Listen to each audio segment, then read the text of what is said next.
Good afternoon. I'm Ellie Sullivan, co-chair of the City Club Special Programs Committee.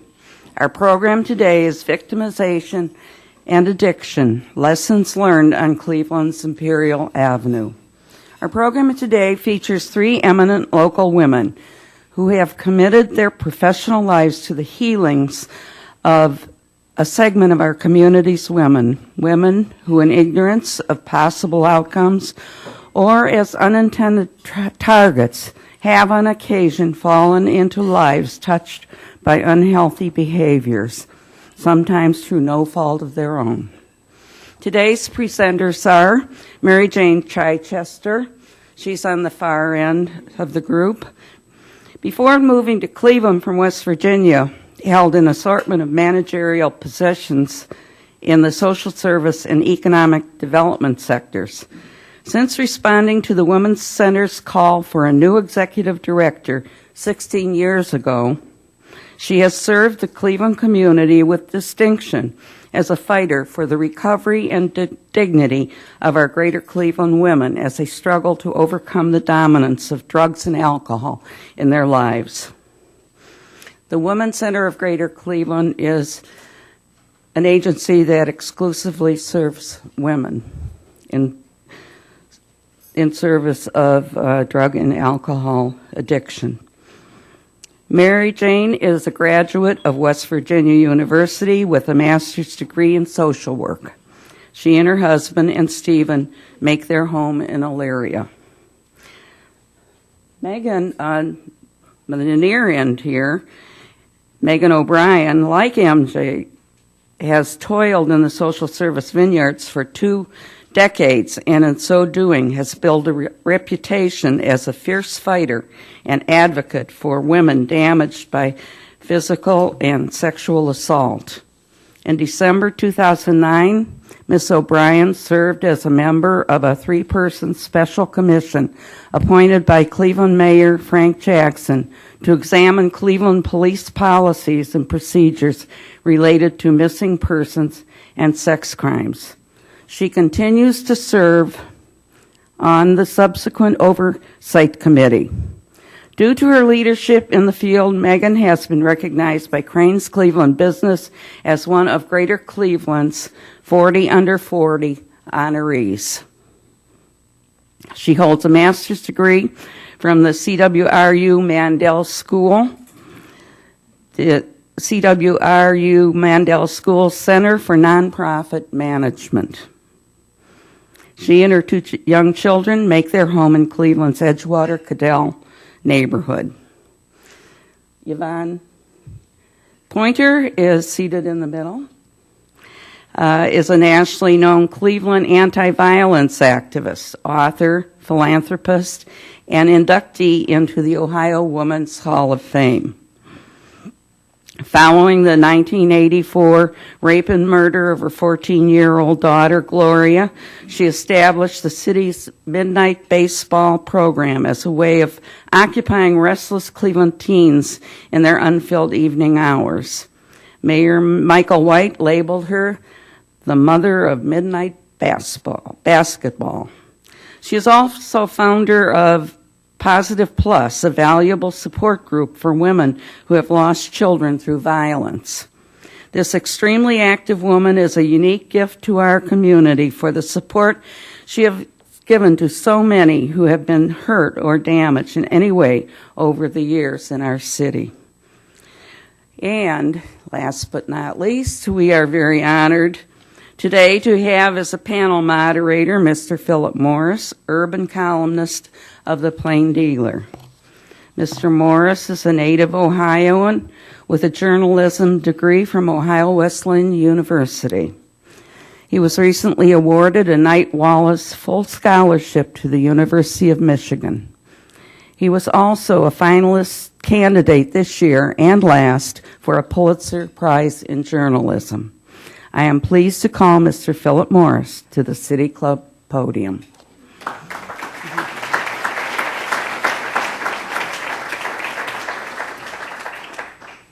Good afternoon. It's good to be here with a live audience. Normally I put out my thoughts and opinions to unseen people who might get back at me through a phone call or an email. So it's nice to really be dealing with real people on a real issue. Shortly after the bodies were discovered, I started getting a call from a woman who just wanted me to know her by her initials, Miss RYO. She was a woman who worked the Mount Pleasant neighborhood. And after she had read a couple of my stories, she wanted to talk to me because she recognized that she knew a number of the women that were found on Imperial Avenue, and she was hoping to find a way to somehow humanize these women so that they would be remembered as more than junkies or prostitutes or people who willingly were led to their own slaughter.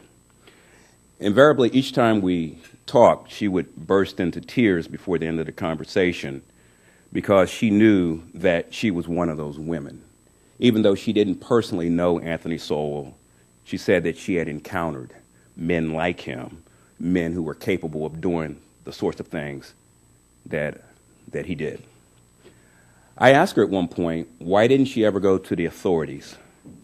Why didn't she ever report her concerns? And her answer was chilling, and as we all know now, so familiar. She said she didn't trust the authorities. She didn't believe that they would do anything to help her.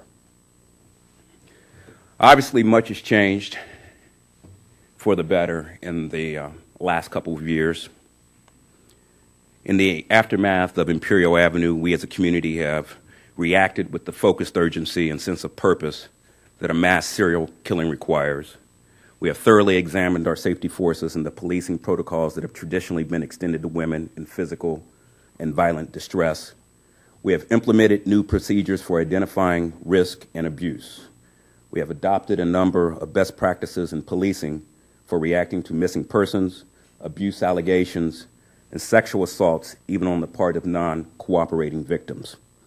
We as a city have now put procedures in place that likely would have stopped Anthony Sowell's killing spree, perhaps at the halfway point. This improvement is probably best illustrated by a brave woman who's in the audience today named Vanessa Gay, who testified at Sowell's trial last week how she was repeatedly raped by Sowell after she had met him at his house in 2008. During her hellish encounter with Sowell, which included the severe choking and punishing abuse which Sowell enjoyed inflicting, she saw a headless body in the house and understood at that point that death was probably imminent. But still, Miss Gay promptly reported the attack. She alerted police that a monster was on the loose on Imperial, but the response she received was silence. She received no response. The system still in place in 2008 placed a heavy burden of proof on the rape victim.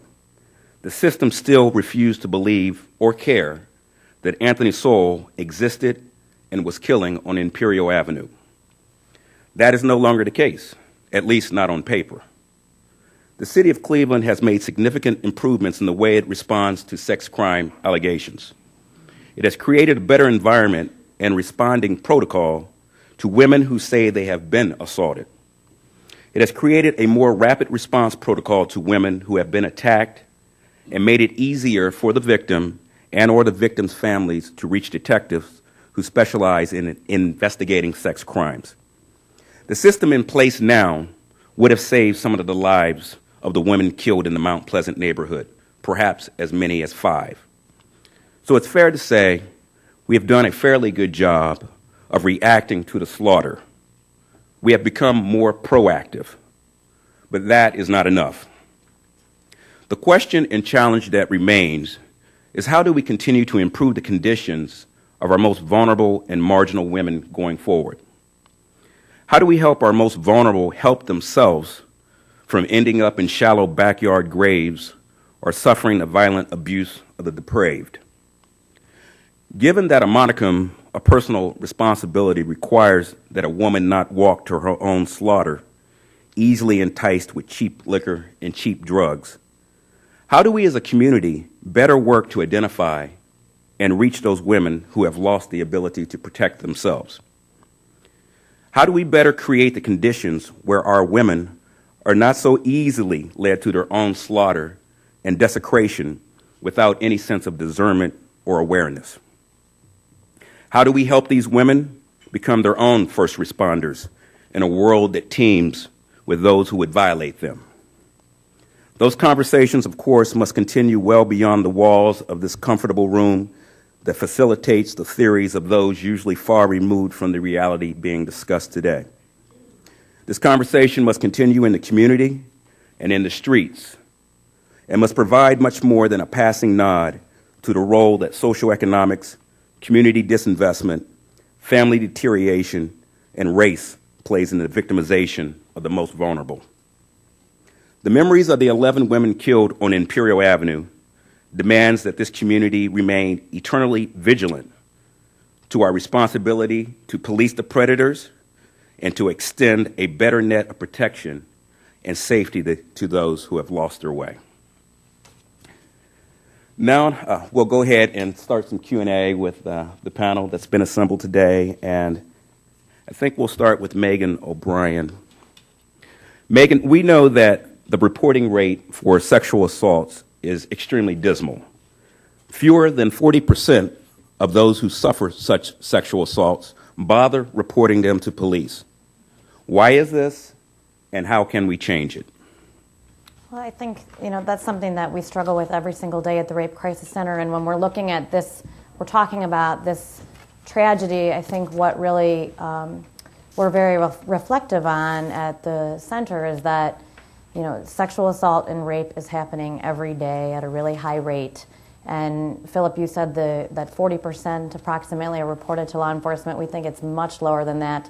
Probably 20% or less is by our estimate in terms of the number of clients that we see coming through our doors who really have not a lot of interest in working with law enforcement on their situation. And I think that we hear often why survivors do not report these crimes is fear. They're afraid of not being believed. They're afraid of the perpetrator. So many of the clients that we see, about 90% of the clients that we work with actually know their perpetrator in some way. It's somebody who's trusted by them, trusted by their family. So this brings up a huge dynamic when you have to think about, I'm going to be coming forward and reporting the breadwinner in my family, or a well-respected person in my church, or somebody that it's going to be really hard for people to believe is a perpetrator. So I think knowing who perpetrates these crimes, it's somebody that we know, that we trust, that is close to our family, close to our children, is really important in thinking about how do we really encourage discussion about this and encourage people to come forward. And then I think as a community, really thinking about how do we change this, it's a huge task. I think we're doing it every day by conversations that we're having like this, by really using tragedy as a way to think about how do we make some significant changes, which I believe we are doing.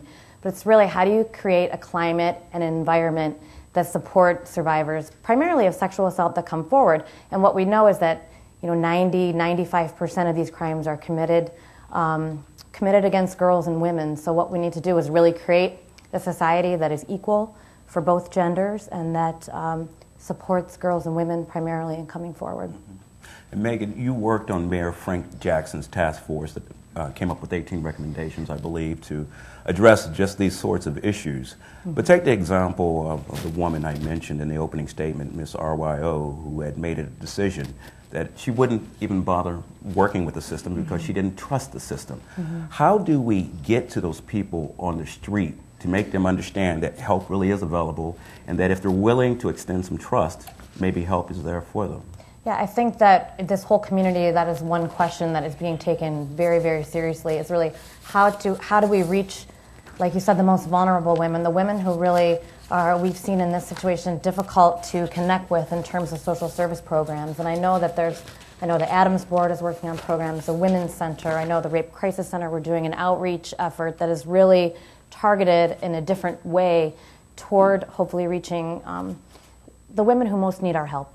And I also think on a systemic level, the mayor, Mayor Jackson, who I commend for his leadership on these issues and appointing the special commission, really, we made 26 very specific recommendations around law enforcement response and the way in which those were accepted And the fact that 19 out of those 26 have been implemented, I think also shows that we're making some changes within the law enforcement realm, so we are making it more supportive and more comfortable for survivors to come forward who can tell their stories. And we want them to be believed and supported, no matter if it's in the city of Cleveland or if it's in Rocky River or Beechwood. So we're hoping that, looking at city of Cleveland, all of our county, all the police jurisdictions will follow suit and say, these stories matter. And rape is often a serial crime, so we have to pay attention when someone comes forward and say they've been sexually assaulted, because as we saw in this case, these are often not isolated acts, and they're being committed again and again, and perpetrators are getting away with it. Mary Jane, Megan just referenced your center, the Women's Center of Greater Cleveland, which has a great slogan, which is the following, quote, providing opportunities for women to take greater control of their lives, physically, emotionally, and economically. That is a powerful mission statement. But how do we begin to reach those women who are completely disconnected from opportunities that many of us take for granted, and how do we empower them to trust us again? The mission of the Women's Center is a large mission statement, and it's one of those things that I think it's actually based on respect. When clients begin to approach us, whether they're required to be coming through our door through the judicial system or perhaps through Department of Children and Family Services, one of the first steps of that would be respect. We're making sure that they understand that their time is just as important as our time, and that we want them to be there, and we can give them potential solutions, but they have to do the work. That's one of the beginning steps with that. I know that also in working with the Adams Board, with their Seasons of Hope, that's actually another initial step that women who are disenfranchised can be going to the shelter to begin developing some relationships, to begin to trust, and then lead into drug and alcohol treatment. Good. Yvonne, no one in this room has lost more than you. Most of us are familiar with Ms. Triplett's story. She lost her 14-year-old daughter years ago to a sexual assault and a homicide. But she is the woman who, more so than anyone in this community, has understood the notion of turning lemons into lemonade. And that's why she has created a powerful international presence. But one of her operating mantras is something like the following. She likes to say there's strength in unity. But the question is, how do we better work together across racial and economic lines to recognize common concerns and work towards common solutions to the protection of women and children? If I just may read this first paragraph, it says, Mommy, speak for me. Tell the world of the pain that I felt with the blow to my head as my body was left lying in the rain. It has often been confused as to why I use my voice in these matters. But in 1984, when my daughter was raped and murdered, and her case remains unsolved, I knew then that this was not acceptable. But we couldn't find voices that would speak on behalf of the innocent victims. Her body was left beaten to death and sexually assaulted at the bottom of a filthy, nasty, rat-infested stairwell. So even on today, when accusations may come against us as to our motives are based, my motive is based on innocent blood that was shed and has been left with no voice. So how do we work with this together? I could never forget an interview that I did, and they kept referring to Gloria Pointer as a black child raped and murdered on the east side of Cleveland. And I kept thinking to myself, what difference does the color of her skin make? She was a child murdered. And I asked the reporter, Philip, I said, do you have children? And he said, yes. He had the microphone in my face. I said, if your child was left beaten and raped on the side of a street, what color would her blood be? And the reality hit that Gloria Pointer was not a black child murderer. She was a child murdered. So we don't need to make this a race issue. And that's what I love about this forum. When we realize that this could have been any one of us, then we stop seeing it as those people were raped and murdered. Those people were buried. And it could have been our children. So I think that that's what we need to do, is close the gap between them and us. Mm-hmm. And you do a beautiful job of further defining the complexity of the challenge we face. And going forward off of that, how do we begin to address the question of gender, especially as it relates to males, trying to better educate young men on notions of respect for women? Doesn't the conversation have to start there somewhere as well? I think obviously we have a lot of work to do in terms of gender equality, and if you just pay attention to media images, everything from rap music to fashion advertising, you will see images that are very disrespectful to girls and women. And I think we grow up just expecting, being taught that these are just social norms and that we're going to conform to different social norms. And at the Rape Crisis Center, we really understand that just as women are put into sort of stereotypical boxes, men are too. So we really need to create safe environments to talk about masculinity in our culture, what it is to be a strong man in our culture, and we need to make sure that being a strong man does not equate to being disrespectful toward girls and women. So it's really starting with young boys and finding male role models who want to really be part of that and be part of mentoring our boys and our men. I saw a video recently, and I don't want to tell my age because I know I don't look like it. Excuse me. But I saw this video. I didn't understand the words of the video, and I won't name the rapper, but it started out with him sitting in a chair, and women were hanging around him by their necks. And then these dead women were dismounted and placed in a bed with him. And at the end of the video, he had one by the hair, a headless body. And I'm trying to comprehend, what is this song about? Is this song saying that you hang women, behead them? And so when we talk about being offended, why aren't we offended in things like that? What message is that sending? So when you talk about working with our men, I think that's a very adequate place to start. But then it comes down to who's going to start. Yeah, and I think that's the salient question here. In fact, as I look around the room, I know that we have a few community activists who have been part of the Imperial Avenue experience from day one, who have started to marshal their own voices, I believe, in a very positive and proactive way. But I'm wondering, is there an organization, is there a group out there that can work to synthesize non-traditional voices with the more traditional voices that are already in place? I think that there actually are opportunities for that. The Women's Center, we actually have more of the traditional roles. We understand that addiction in many cases actually spirals from the number of incidents of trauma and abuse that women have suffered. So I know that we actually are extending our hands outward to work with churches and other less traditional organizations to be able to get the word out to women that there are places that they can go for healing and recovery. Mm-hmm.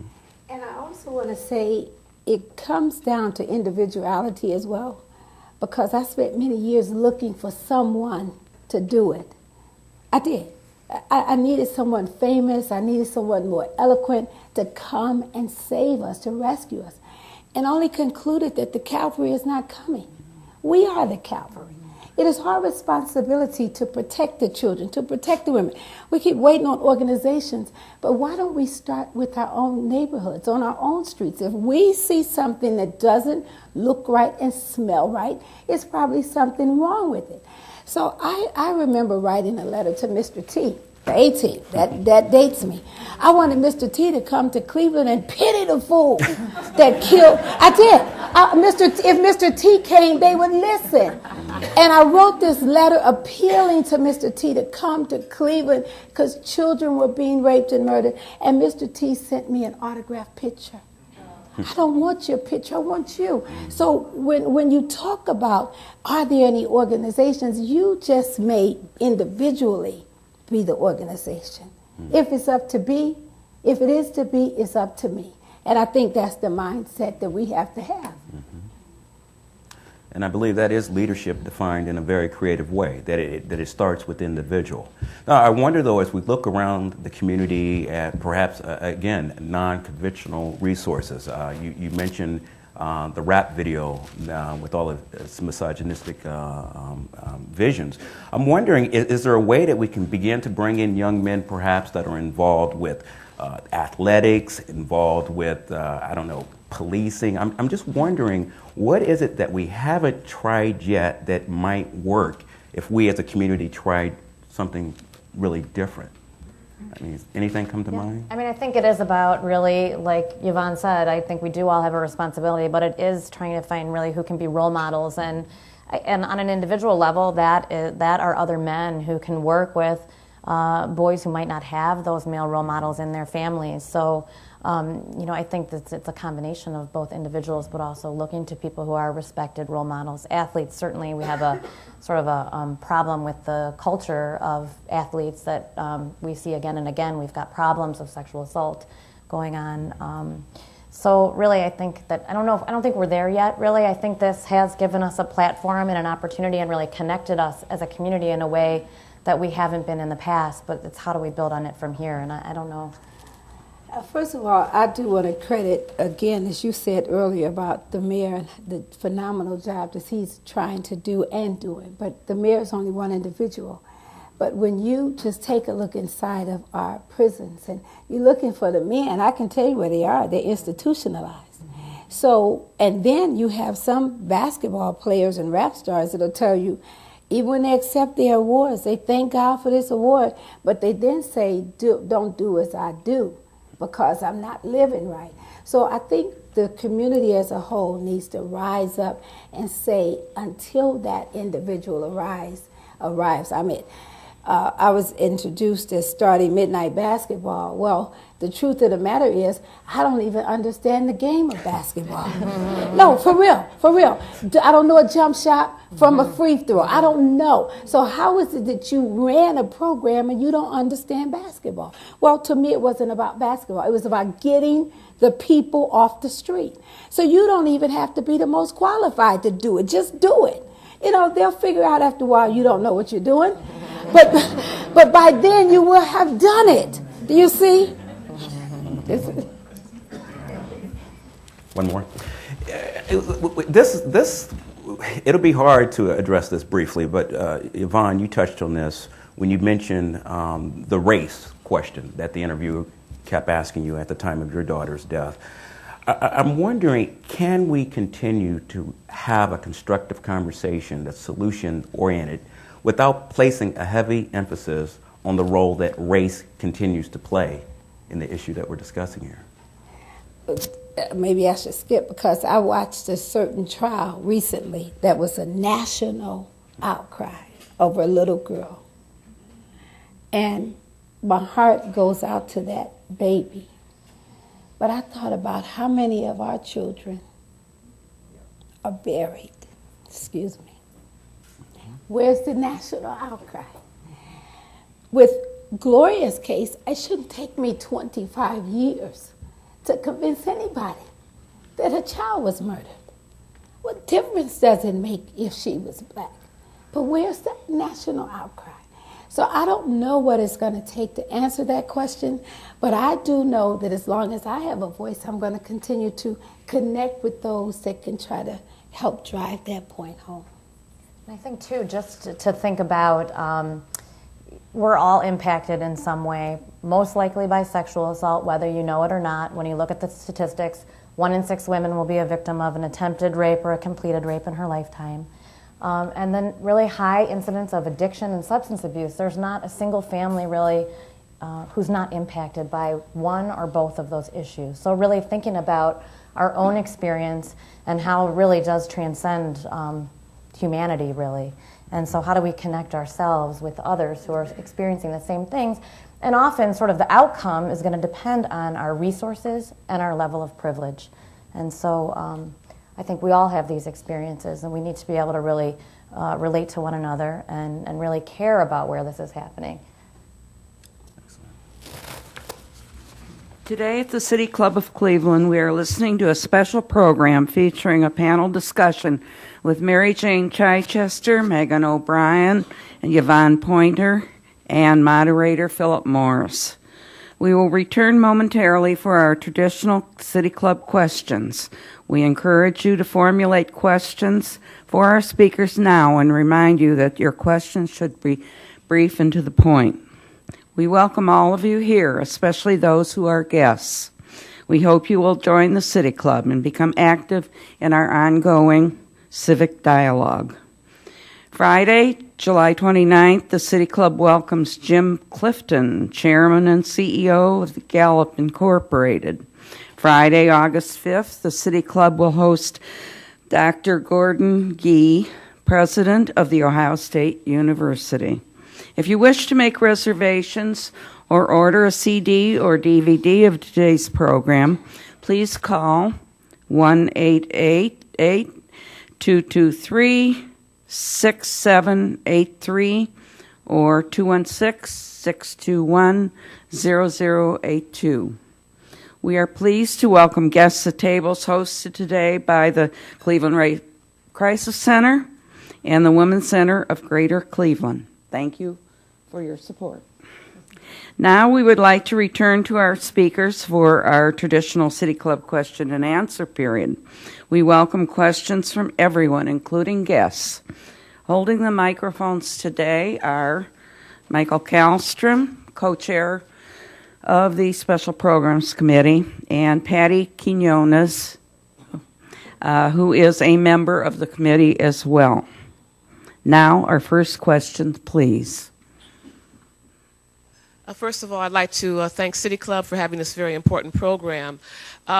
Megan, you know that I teach school in the Cleveland District, and I was hoping that you would mention the wonderful program that the Cleveland Rape Crisis Center has. Brian and Alex have both been out to my classroom to talk to my boys about how you learn to respect women, and I forget the name. Is it MOST, I think? Yeah, but could you please talk about that? Yeah. I think it's a very, very important program. Thank you very much, Meryl. So the Cleveland Rape Crisis Center has brought to this community a national program that was started by a group in Washington, D.C. called Men Can Stop Rape. And what this program is that we really work in small groups with boys starting in middle school on up through high school, where we meet with them once a week, and we really create this safe environment. We actually do play basketball with them sometimes, but we create a safe environment that is moderated by male role models who we can start deconstructing some of these really unhealthy images. What we find that a lot of these guys coming to our program really don't have a male role model at home, and so we're able to really provide a space for them to talk about masculinity. And one of the first questions that we ask the guys when they come in is we say, who is a stronger male? And we have a picture of President Obama and a picture of 50 Cent. And it's notable that most of the kids will say that 50 Cent is the stronger male because he's very buff and he's been shot a few times and things like that. He's got more money than the president. But as we really work through and start breaking down these conversations with the boys, we really do become, we change their thinking. And it's an evidence-based program that really does show that we change their behaviors, we change their attitudes toward girls, and it has even greater benefits that, like, the kids who complete the program have a higher incidence of getting into college and things like that. So by creating a safe space where we can be mentors, role models, and really give them the opportunity to deconstruct some of the things that's happening all around them that's very hard for them to process, we're seeing some really good results. And we're actually preventing sexual assault and preventing violence against women. So it's really cool. Now we need to take these programs to scale because it's very expensive because of the small group nature of it. So we're starting slowly to do more and more clubs. I think we have about 6 clubs going on now. We do it in partnership with CMSD and the Boys and Girls Club of Greater Cleveland. So thank you, Meryl. As Merle and Yvonne, who I'm so thrilled to see, Yvonne used to come and speak to my students at Glenville High School. I applaud the panelists and the people attending to continue to have courageous conversations as we face many challenges. I bring to the floor a program that we used to use in the Cleveland schools called Passages, that was developed here in Cleveland by the esteemed Paul Hill and the famous Jawanza Kunjufu. And I'd like for the school district, if anyone's here, to once again institute that Passages program along with the wonderful program that Megan just spoke about. Thank you. No, that's my question is, let's do the Passages program again.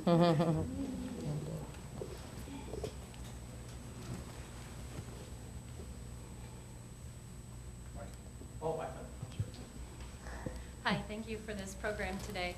I also work in a school in Lakewood, and I assure you we have these same issues. And the problem of women being endangered is prevalent everywhere on every level in every country. And I think it's we can only start at our homes.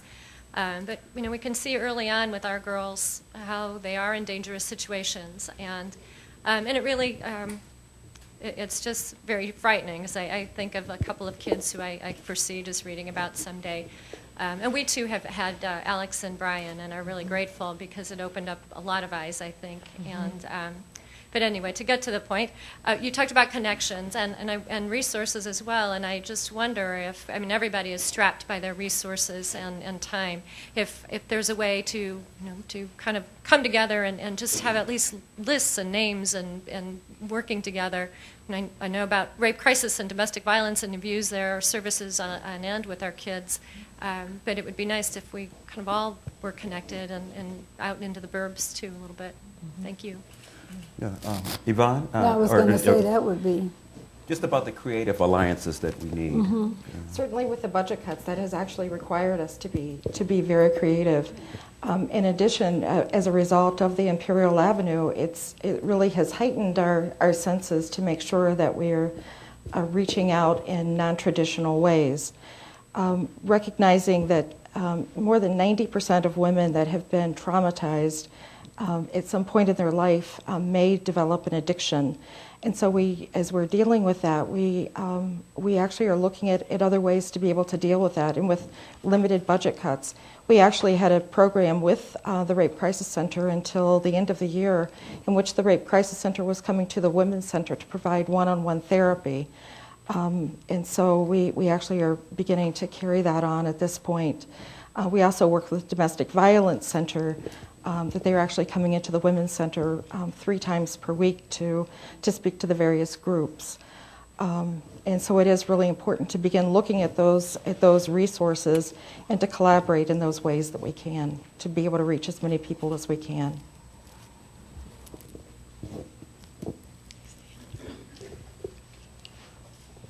Hi, my name is Sheila Wright, and I have 2 things to say. First of all, I think these issues with rape and the disrespect of women are an extreme example of a culture of our society where I think the voice of women and the perspective of women haven't really had a chance to be demonstrated. You know, how do women see the stars? How would women have presented science to the world? So I think until our society begins to just understand that, yes, we're equals. We're just driving different cars. We're on the same highway, but we're driving different cars. Until we start putting a voice to that, until we start institutionalizing the perception of women and how women see things, it's going to continue to be a culture that just manifests this against women. That's number one. The other thing is, I'd like to know, when I worked in a prosecutor's office, when we would have a person who was a victim of domestic violence, if the victim did not want to go forward with the case, we created what they call evidence-based prosecution. So we could prosecute a defendant based on the evidence that we got at the time that she made the report, her bruises, pictures. You're not prosecuting defendants, but you are working with victims. How do you balance respecting a victim's wishes not to pursue? How do you balance treating her with dignity and respecting her in her place, but still knowing that something has to be done? How do you find that line? Megan, the second part of that question, because you worked on the task force with the mayor. Yeah, I think as the Rape Crisis Center, I think that is That is a challenge for us, but it is our job, really, and our role in this work to respect that victim's choice. And so I think at times we may, feel a personal struggle with that, but it is our, absolutely our focus is what can we do that's going to support that victim in the moment that they're in right now, and giving them all of the information that they need to make the most informed choice that they can. But we are really, that is our job to adamantly be behind what that victim's choice is. And it's tough sometimes. But that, if we're not going to do that, no one else will, really. So. And the first part of her question about gender equality and a better understanding of how we are all equals. Anyone want to take a shot at that? Tough question. That is true. That is a tough question. I think as a society we say, like, we're making so much progress, and we really are, but the bottom line is that women are not as safe walking down the street at night as men, and women in this room can say we organize our life around getting to and from where we're going to go safely. And I think until we remove that barrier, we are really not going to have equality. And I mean, there's so much more in what you're saying than my statement, but I think it's a hard thing to grapple with because, yeah, we do have opportunities, and there's a seeming equality, but really, I mean, the most basic line that we, sort of the top of the level here is personal safety. So. And I just think that people that take advantage of innocent individuals are weak to me. Pick on somebody your own size and see how you like that. And so they prey on that. I was thinking, not only in my daughter's case, but it's a lot of innocent children. She was on her way to school. So, I mean, at what point do you lock yourselves up in the house and never come out? At what point do you get the message across that you have a right to safety? And is that the right to bear arms, take judo lessons? I don't know what the answer is. But I do know that a lot of it is going to come with us looking out for each other. Some of our children are grown now, but we can still go into the schools with Merle. We can still volunteer and just, I'm going to come and make sure that these children are safe. Or if I see something. One time I saw a lady look to me like she was being abducted. I don't know, but I did a Yui. I think I did it on 2 wheels. And, I'm going to go find out what's going on. Now, a lot of people don't want to get involved because there's the threat of you being injured. Well, I don't know if I was going to run the people over. I didn't have a strategy. I just knew that I was not going to just drive by when this woman could have been in danger. And so when they saw me coming back, they let go of her arm, and everything. It could have been a boyfriend, I don't know. But I think people need to get involved and then stop playing the blame game as to what people aren't doing if you haven't done anything. Just to piggyback on that, if I can, too, I think equality actually begins at the top. And so if you think about making transitions into that belief, it actually is going to begin at the top. It's going to begin with the police chief.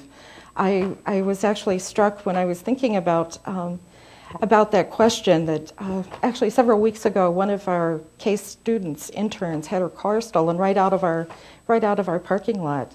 And unfortunately, when the police officer arrived and started talking to the student about the stolen car, he was like, "Why are you in this neighborhood? Do your parents know you're here?" This was at 10 o'clock in the morning. I think I would be hard pressed to see that if that same conversation would have happened at the same point with a male.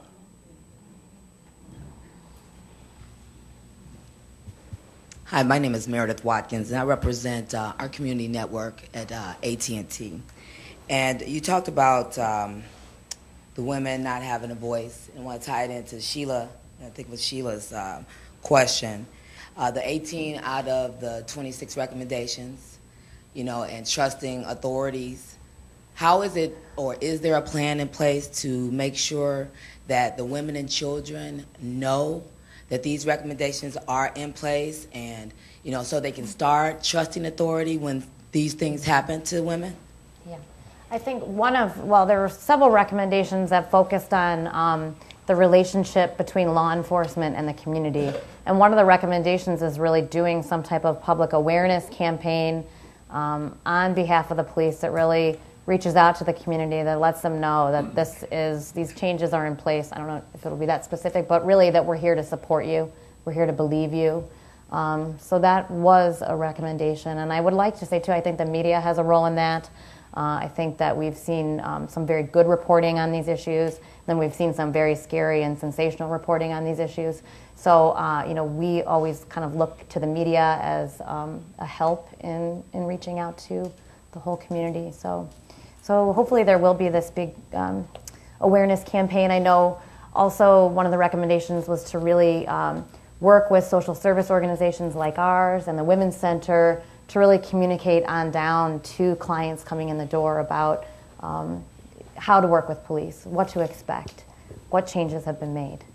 And we also have brochures and literature that has been printed, and that distribution process is in place, and we would like to invite any agencies that would like some of those. I think we got an email just a few days ago that they're ready.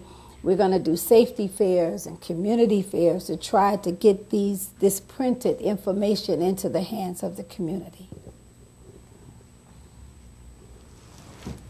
Good afternoon. My name is Kathy. Could you hold that up, please? My name is Kathy Coleman. I'm the leader of the Imperial Women, which is the grassroots group that was formed around the unprecedented murders of 11 black women on Imperial Avenue. And while we talk about equality, we must not forget that they were black. And we must deal with the phenomenon of institutional racism and sexism. We also need to extend this forum to the law enforcement venue so that we can ask them, what could you have done differently to have protected those families? Let me compliment the women on the forum and also Philip Morris, a splendid journalist, one of the most talented journalists in this community. We hope you do get that Pulitzer.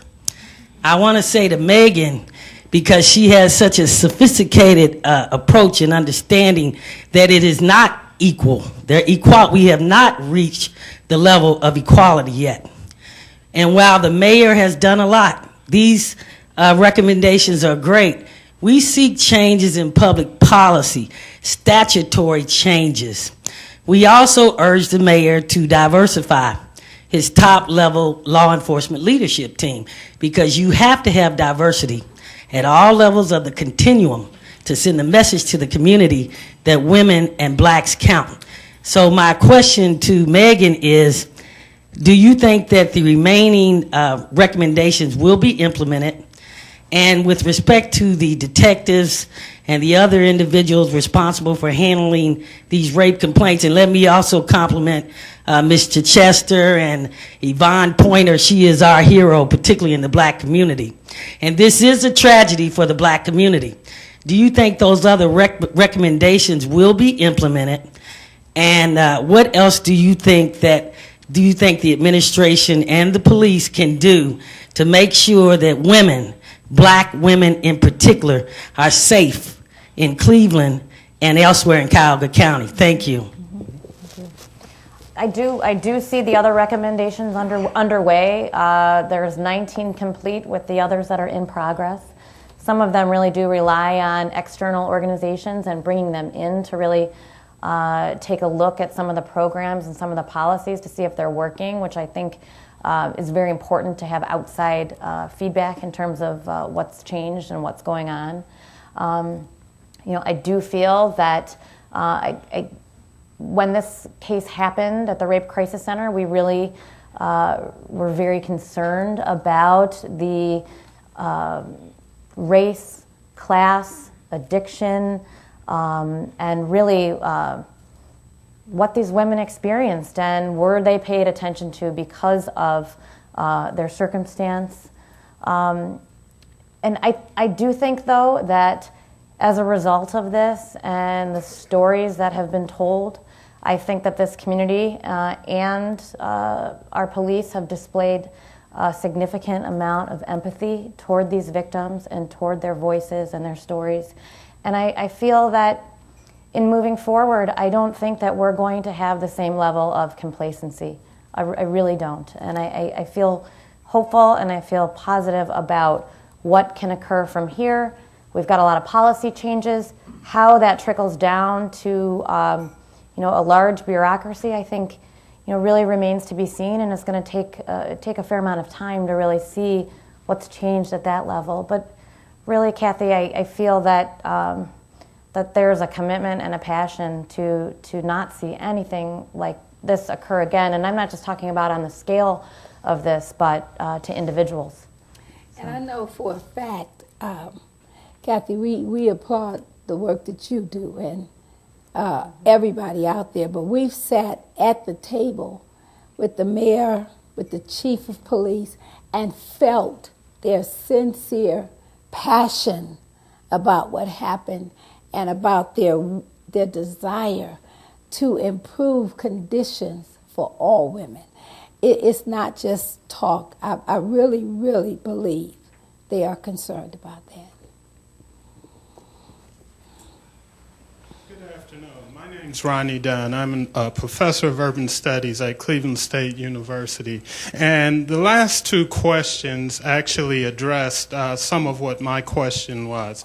But I still want to ask, does the panel feel that there's been enough accountability as a result of this Sowell case? With the exception of the perpetrator, no one has actually been held accountable for the failures that has occurred. That's a great question, Professor Dunn. You want to start with that? Where does the accountability line begin and end? Does it begin with the police, or does it begin with people in the neighborhood? Where do we start? No, I'm just making a statement to that. I wouldn't know where to start with it. I was just watching the Casey Anthony case, and the man that was up on the tower that saw the little bag, they tried to make him accountable for seeing the bag. Well, what did he have to do with it? So I would like to know, we all could do better. All of us could do better. But where do we start? With who? Is it the neighbor? Is it the sausage company? Where do we start? That's my point. What? There are institutions in place.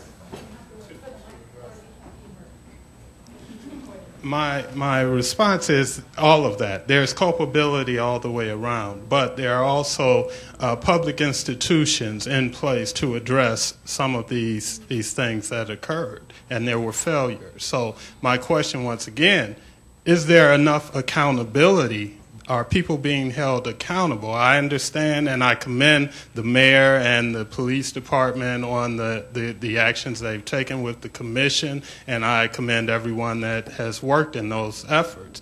But once again, can we see any other institution or in our society where such egregious failures would take place and no one, not one person that I'm aware of, has lost a job, no one has been suspended?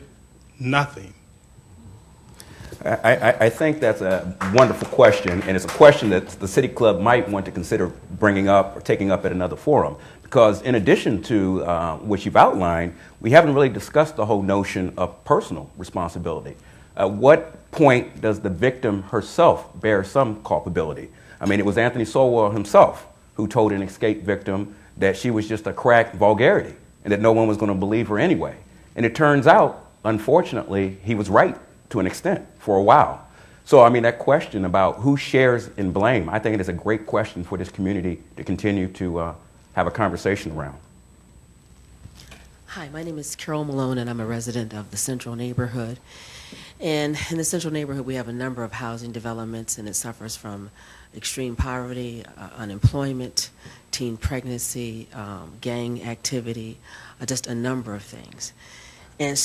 And I'm on the ground talking to people all the time.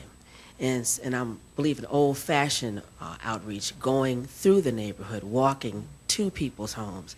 So I'd like to speak to those organizations and the panel about, coming into our neighborhood and talking to the people, going on the playground, going to the rec center, going door to door, because I do that on my own. Thank you. And I think that's the type of leadership that you've spoken about, Yvonne, and that it starts with the individual. A lot of times we talk about budget cuts and lack of funding, but it costs absolutely nothing to walk up to a child in a playground or go into a rec center or go into the schools and say, I'd like to come in and talk. So I'm in agreement with you that it goes down to individuality and a person who's passionate enough about it. Again, I did not start out to be the person. I was looking for someone more eloquent, more famous, but then the need is there. And so we see the needs, and whether our funding is cut or not, you can still volunteer, which is, did I say the word volunteer? And not get paid? Oh, my goodness. So I think that it's individual responsibility, going back to responsibility, about the passion that you have. I saw on the internet yesterday about a certain part in Africa where the children are dying until the people are just leaving them on the side of the road from starvation. Well, I'm already trying to figure out, well, how do I get some money to these kids? Because when you are passionate about something, the call to arm is you don't have to wait. You're just going to show up on the scene. Well, I think, too, one of the most promising things about this Season of Hope project that's happening is there's a huge amount of effort going to be put into exactly what you're talking about, really having trained advocates on the street, connecting women with the Seasons of Hope Safe House and really what they need. And I think it's a really critical strategy on getting people where they can be safe and where they can be helped and where they can be treated with dignity and respect. So I think that's a great strategy that's being employed right now in planning for the safe houses. So. When people normally think of rape or sexual assault, I think there's this stereotypical conception that the victim has had to have a very clear past, that it had to have happened in an alleyway at dark, and that they have to come from an upstanding family, and that's what the ideal, I guess, victim or survivor is. What happens when they deviate from this, when they've had problems with alcohol or drugs, when they don't come from an upstanding family? How does this affect or the perceived legitimacy of the case, and what kind of pressures does it put on the survivor themselves? Mm-hmm. I think what you're saying is a huge challenge that we face in the work at Rape Crisis Center, that our prosecutors face when trying to really seek justice in these cases. So really trying to understand something I said earlier, that victims most often know their perpetrator, and just to say, like, no matter what type of situation a survivor may put themselves in, they do not deserve to be sexually assaulted, no matter what. And that, that lack of consent is can happen at any time in the relationship. So I think that's a huge barrier, and I think how we investigate these crimes is significant, and I think that changes that we're seeing now in the Cleveland Division of Police really do deal with, let's do a lot better job training our detectives on how we investigate non-stranger sexual assault, because those are the largest number of cases that we see. And so, but those are the cases that are hardest to prosecute, and that are really, for survivors, really hardest in terms of coming forward and even telling that story, because what are the ramifications going to be in your life if you do that? So, but those are the majority of the cases. Can I just say before we end that just because that case is over doesn't mean the pain of the people have stopped. And I want you to know it's okay not to be okay. Sometimes people want to know how you're doing. It's good to just say, I'm not okay. And that we have to find ways to heal. And my healing came through service, believe it or not, that you may want to find a purpose in the pain. And trust me, it can come from serving others. So today, if you're not okay, that is okay as well. Today at the City Club, we have been listening to a panel discussion featuring Mary Jane Chichester, Executive Director of the Women's Center of Greater Cleveland, Megan O'Brien, Executive CEO of the Cleveland Rape Crisis Center, and member of the Mayor Frank Jackson's Oversight Committee on Missing Persons and Sex Crimes, and Yvonne Pointer, longtime victims advocate, and moderator Philip Morris, columnist for the Cleveland Plain Dealer. Thank you, panelists, and thank you, ladies and gentlemen. This program is now adjourned.